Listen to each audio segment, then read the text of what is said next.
Yesterday, I had a topic. So I think, even though yesterday was just a practice, it turned out pretty good and it had really good content, I feel. So I just posted it. I think it's something that I would have to get used to, something that I'm still practicing. So this could be one of those videos just, like no one watches, no one should be watching. But today I thought I kind of explain who I am and sort of like why should you care really. I'm creating kind of this video for couples who are looking for adventure elopements. Want to really tell you where I'm from, what I do, how I am in the situation to be photographing. So my family background is Korean, but I grew up in the UK. Came to school for marketing in San Francisco.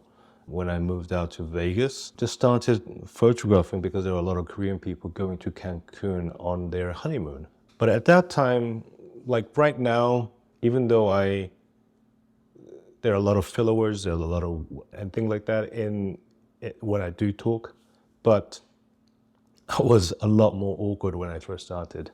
So I just having a thought of photographing couples in general was very a daunting task. So seeing other photographers work and seeing them working on the strip, on the Las Vegas strip with all the hotels, all the famous spots with like Bellagio fountains and, in front of Venetians and all that, with so many people watching, I didn't think I could do that. It was just something, it was one of those things. Even if I get used to that situation, I didn't think I could do it. So I'm a very shy and awkward person, I guess. And that's actually how I got started in photography. I mean, I photographed with my mom's camera since I was really little when we were traveling and all that in Europe. But, to really take anything seriously. So as an introvert, I took my camera up to mountains near San Francisco. Went to Mount Tamalous Bay, went to Yosemite even sometime, and sometime even just out to the ocean beach, just to watch the sunset, take some photos of sunset, and just enjoy that sort of quiet time. That's when I really, that was when I thought I could really think about my day, my life. When I say my life, not in a grandeur gesture, but in a sense of my daily interaction with people, with maybe other students or with the co-workers, just even the very fine little details, something that could pop into my head. I used to just think about them. Whether it wasn't to do with something whether I've done right or wrong, it was more about what if I were in that exact situation again? How would I react, or what would I say, and things like that. So I enjoy those adventure sort of like literally just in landscape photography. And I think that kind of got me really into enjoying the beauty of nature landscape. So even at that point, I wasn't doing anything professionally. All the all the landscape photography I've done is pretty basic. It was one of those things like, oh yeah, when I was watching that sunset, I thought about these things, kind of thing. So I wasn't really too focused on the image itself. So there aren't that many to show for. But so when I started taking photos of the couples, when all those honeymoon couples are coming through Vegas to go to Cancun from Korea, I take some of the couples out to some of the landscape that a lot of people cannot find, just because as a landscape photographer, I've been to those spots. Whether I take good photos or not, that's another question. But I've been to those spots at a certain time with good lighting. And going to places like Grand Canyon, Zion National Park, or Sedona, Horseshoe Bend, all these spots is going there for the purpose of taking photos versus going there just to see it is completely different. Going there to take the photos, you're going there at the prime time. You're going there when Grand Canyon, when you have the sun really high up, you have almost no shadow, and it seems very flat. Whereas if you go during the sunset or at a certain month when sun is lining up to some of the canyons, the depth of the canyon that you see is is quite amazing. And that's probably why a lot of people say Grand Canyon is one of those places that you have to see before you die kind of thing. I started doing that, and that was picked up by a lot of couples very well. A lot of couples advertised for me as well when they got back to Korea. And through that, one of the biggest Korean sort of blog posting and search engine in Korea called Naver. I think it's supposed to sound like neighbors, but they spell it with V. So anyway, my photos of one of the couples who I photographed in Grand Canyon in February when it was all snowed in. So I mean the photos were even when I was taking it, I was like, wow, this looks amazing. That's what I think that's what the good lighting does. The beauty of nature is all that is we are creating what's already there. We're not trying to manipulate them as much. And really enjoyed that sort of whole photo taking experience with these couples. And also because there was no one else around, I was very comfortable with because also I actually drove out with a lot of the couples because coming from Korea, they didn't really know how to drive. Like they know how to drive, but they don't really know the custom of driving in the US. So, you know, some of them paid me extra to drive them out there for them. And yeah, so we did that together. And when you're in the same car for 4 or 5 hours, you get to talk. You get to, you know, you chat a lot. And that's when I started hearing about their like how they met and you know like what was fun things that they did together, some of the places they traveled together, all this little fun stuff that was very personal. Some of them were very personal, and yeah, I got to really enjoy their story. And some of the photo shoot that I did with these couples, I wanted to incorporate those stories into them. But going back, I think just having that conversation for 4 or 5 hours made me more relaxed and made me feel a little bit more confident in what I could be doing. At the same, like it was when I was feeling so scared of photographing couples in more urban area in like Las Vegas Strip, I maybe I couldn't, you know, tell them what to do because I didn't feel like I was an expert.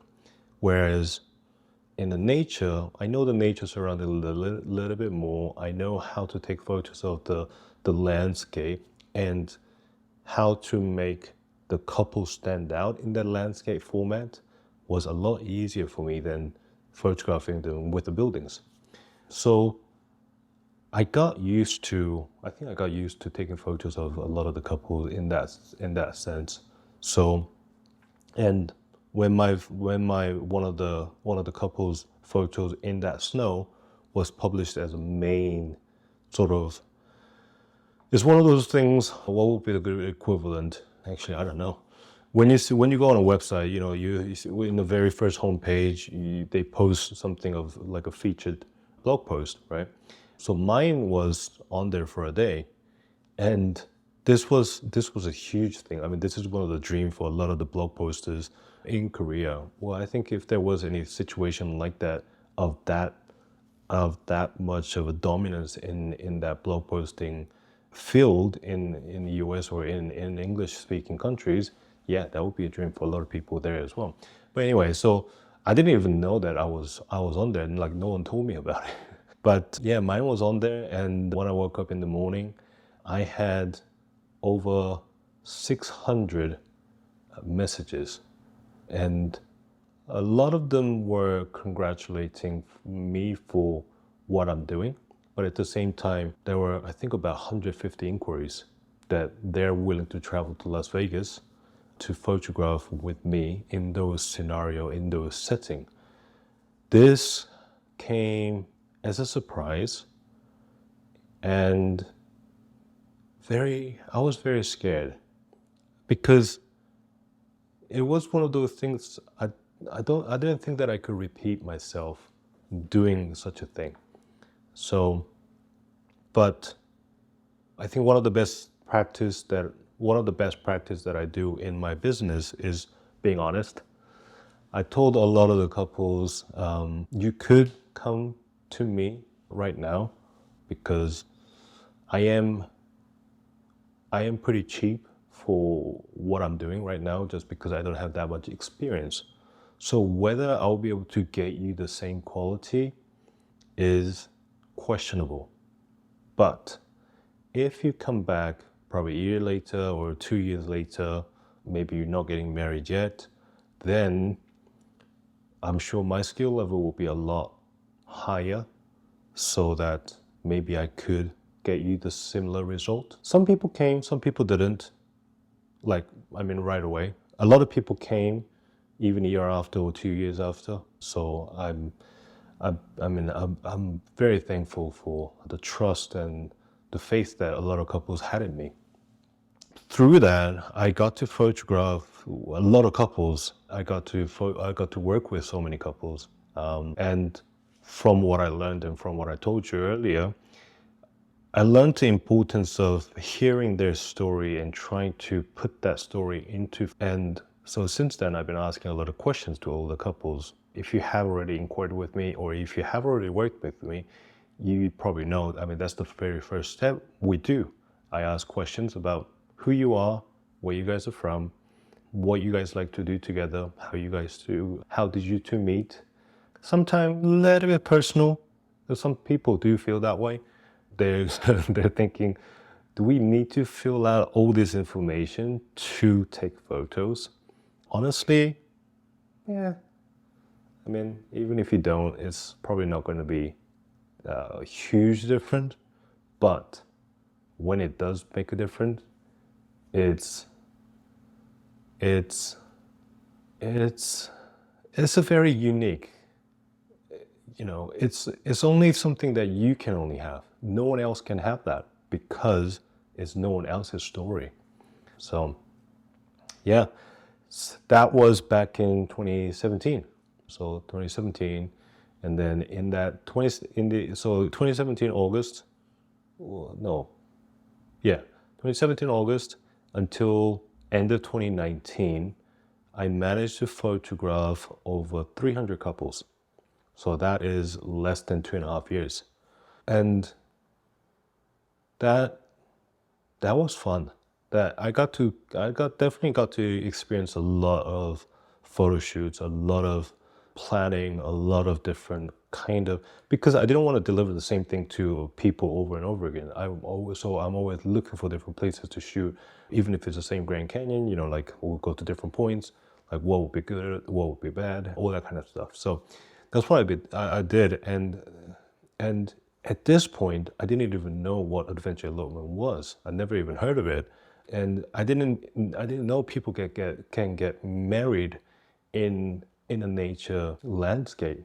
So I think if I had started adventure elopement then, I think it would have been amazing. But still, I worked with amazing couples, and I don't have regrets about that. I just enjoyed being in the nature just so much.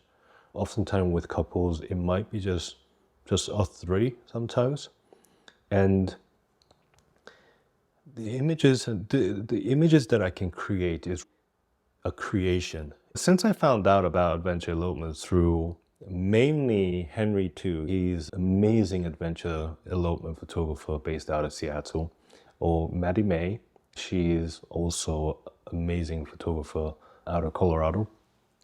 And since finding out about their work, I really want to photograph couples' wedding, couples' really special day in these landscape. And until after the pandemic, I was photographing a lot of weddings because there was a lot of demand for that. A lot of people inquired with me for their weddings, and I got to travel quite a bit to Hawaii, to Chicago, to Boston. But at the same time, and I think that's one of the reasons that I kind of pushed the adventure elopement side of things a little bit further back, because I was so busy, I didn't have time to convert my business into adventure elopement. And also because there were so many inquiries coming in for weddings, I wasn't sure if it's the right move to go to adventure elopement. So through Maddie Mae's suggestion that I should niche down on adventure elopement, because I was going to get traditional wedding inquiries no matter what. So, and as someone who studied marketing, that was true. And it's it still is pretty scary step to take. But yeah, so that's where I am. So now I still have quite a few weddings, traditional weddings lined up in 2023, but I have a few adventure elopements set up as well. So this will be, I think this year will be more of a transitional period, and hopefully next year I'll definitely be having a lot more adventure elopement couples. The reason that I think when I first saw adventure elopements and when I first started finding out more about adventure elopements is, I think something that got me really excited is that the whole concept of adventure elopement was just perfect for me. One, I love nature in a sense of not like I will spend in the nature all the time kind of thing, but in a sense of when I'm in nature, when I'm photographing couples in the nature, with all the natural landscape of all the tree branches, with different caves, with different valley, and all these things, putting all those elements into a photos just makes me very happy. So that was one. Two, I am very good at planning. That was one of the, I think that's one of the reasons that a lot of couples loved with me, is the setting the right expectation was always the key for me. And in order for me to set the right expectation, I needed to have the right plan. And all because whether that plan was to be shared with the couples or not, I always had a plan. I didn't want to waste the time of driving out all the way to Grand Canyon and not being able to photograph in certain angle at a certain time. So finding out what the sun angle is at that month of the year or that time of the day was very important. And obviously weather was a big factor as well. So planning every little details is something that I I am good at, but also I enjoy doing. So yeah, when it comes, a lot of adventure elopement couples nowadays, when I do the consultation with them, they oftentimes have a visual ideas of what they want to do. In, like, for example, like a couple that I talked to yesterday, they wanted in more of a mountain area with waterfalls.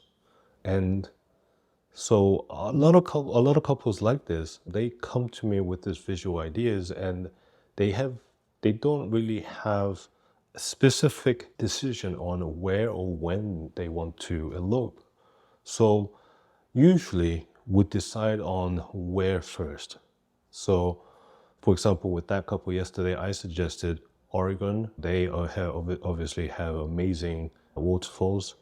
Hawaii, if we're going somewhere a little bit broad, Costa Rica even. And they love the idea of Hawaii. And with Hawaii, honestly, Hawaii doesn't change much, meaning because they're a little bit closer to equator than any of the mainland US. One, they don't have daylight savings time. Two, there's sunrise and sunset time, so the length of the day doesn't change too much. The angle of the sun doesn't change too much throughout the year. So it was one of those things is, they could really pick and choose the date they want. So we went with their anniversary date, which is in October, October 25th, I think it was. So I think that's the date that we're gonna go with. But that's oftentimes how we break down, and this is only possible with having the right plan, knowing the region, knowing the sun's angle, and knowing what the couples want in a sense of what kind of image they want. Some people like very dark and moody kind of style. I'm not, when I talk about what they want, it doesn't always mean the style, but the style is definitely part of what can be in what they want. So yeah, we still have to decide on exact island. So that was the second thing with the planning and all that. And three, the fact that I have I have all the control that I want. Because I like planning, oftentimes I like things to go as planned. And this doesn't only apply to I have to get the shot that I want. I'm talking more in sense of I want to give the vibe. Like when I listen to your story, I want to tell that story, whether that comes out to my plan or not. There's so many other factors that gets involved, and sometimes I cannot pull off. But still being able to try that, being able to deliver the thought process into that image with that couple is something that I love doing. With traditional weddings, sometimes is I feel a little bored just because I don't really have any control over it. I'm just taking a candid photos. I'm just taking photos. Oh, this looks nice, and take a shot. Oh, this looks nice, and take a shot. This is taking a shot. It's not making a shot. Those three are the main reasons that I thought when I heard Adventure Elopements, this is like my dream. So the reason I'm telling you all this is to set the right expectation. Even though, like, okay, I think one thing to clarify before we go any further is even though I love planning and I love taking control of creating the shots that I want, at the end of the day, the most important thing about the elopement day is you too. And you guys feeling comfortable, you guys feeling loved, you guys feeling happy that the fact that you're getting married at amazing location is something to be cherished. And my goal is to document that what you're feeling at that moment. So if as someone who likes to plan, I plan a lot of things. I may plan a shot, I may plan a secondary shot that if we cannot get the first shot, there's a lot of contingency plan. But all those things doesn't matter if you're not having fun, if you're not enjoying your day. So it's one of those things I honestly think is one of those, it's the best of the both worlds.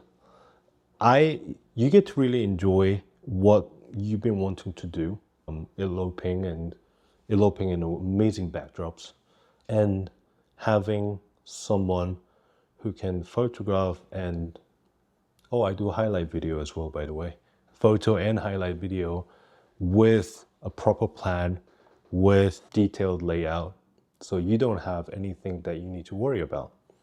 So going back to what I was saying is creating this video, this is right now, I know it's getting very long video, but I mean, if you have stuck around until now, thank you very much.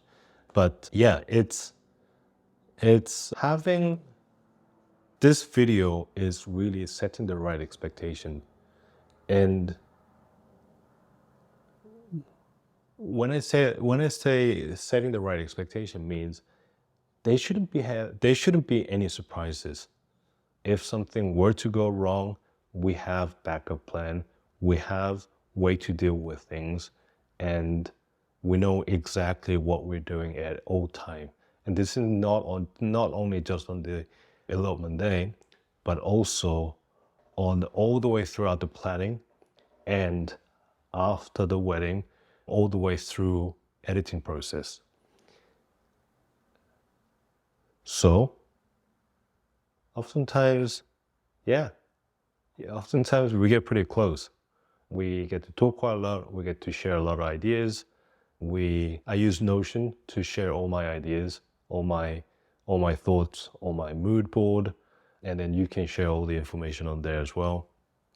So it becomes a lot safer.